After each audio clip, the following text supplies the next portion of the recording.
Bang! Neeves Knives. I'm Jared, and this is done by Steel City. Steel City does custom knife making, sheath making, restoration, sharpening, polishing, anodizing, a bunch of stuff. You guys can check him out. I will link him down in the description.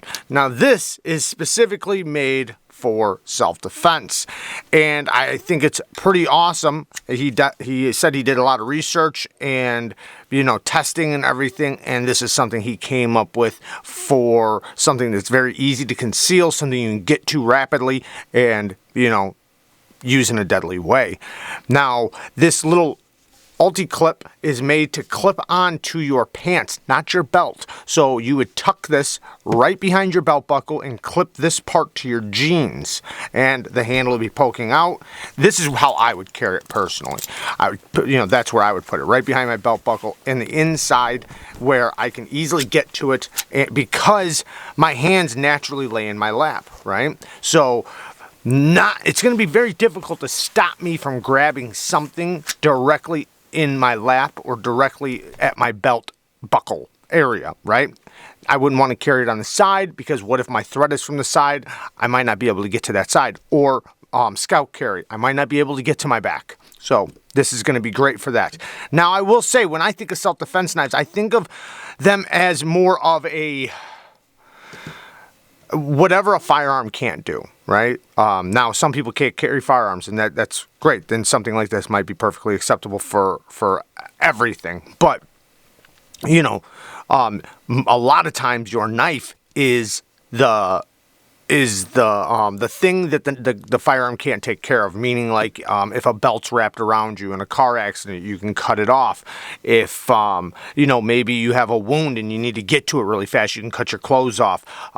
You can think of so many different other options. I name this one sometimes. A dog's attacking your child and you can't get a shot off without hitting your child. You might need another weapon. So I think a knife goes hand in hand with a firearm. But like I said, a lot of people can't carry firearms, so this is also another great option.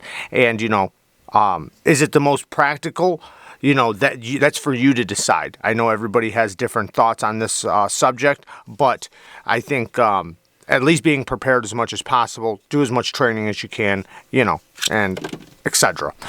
This is a little claw-like knife, and this is the way it is made to be used, which is really good in a way, because naturally, when you're fighting, you kind of do those motions anyways, right?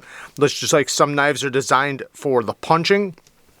This is designed more for like a hammer, and it will definitely do a lot of damage. Now, like this, it's not going to be so much. I'm not saying you couldn't use it like this, but I wouldn't. I would not use it like this, I would only use it in the one way. But you could definitely still use it as, a little utility cutter, opening a box, going around something. Maybe if you have some fruit, you can cut some fruit, going around an apple or something. So you could definitely use it for other things, but I would say that if you're not good at sharpening, then don't, because you're going to want to make sure that this is always as sharp as possible. You don't want to need it for the thing it's made for, and the reason why you're carrying it, and it be dull in that time. So as long as you're good at sharpening, good at maintaining your edge, good at, just maintenance and stuff, you'll be fine if you wanted to use it for other things. Now, this one's made out of AEBL. Normally, I'm not a huge fan of AEBL steel. However, in this case, this application, I think it's just fine. I don't think there's anything wrong with AEBL here.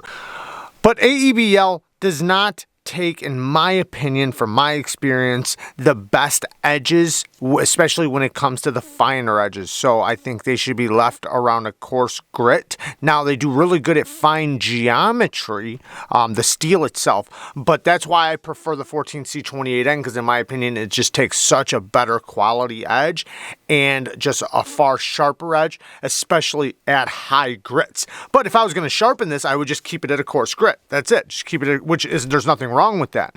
And in this type of application, which is, meant to do damage, and possibly a little EDC stuff, I think this is perfectly acceptable. And like I said, it's a really tough steel. So this is something that you can expect, you know, it's not going to break on you or anything like that, especially with this stout of a thickness. The palm, nice G10, fits really nice in the hand, nice and comfortable. You're not going to get this out of my hand, and you can imagine, you know, if a hand was coming at you or grabbing you in any way, you can do insane amounts of damage with this effortlessly. And I do like the finish. Great looking finish. Nice forged looking finish. And the sheath, great quality. He makes sheaths, so you can expect that. The retention, it slides in really nice. No rattle, no tap. It's nice and snug in there, so when you pull it out, you know, you can feel just the snug tightness as it's coming out until you get to a certain point, and then it releases. But in a rapid deployment, you know, you can get it out really quick. But since it's nice and snug, you're not going to have to worry about if you were rolling around or whatever. It's not just going to fall out. So I'm going to link everything from him down in the description if you guys do want to go check him out and see what else he's doing. Like I said, he does do sheath making, you know, the custom knives, sharpening, anodizing, you know, forging. He does a bunch of stuff, so he'll be linked down in the description. This is something I would love to have myself. I do have to send this back to him, but he did send me a coin to keep, so I do appreciate that. And I'm going to link everything down in the description. Love you guys. Peace.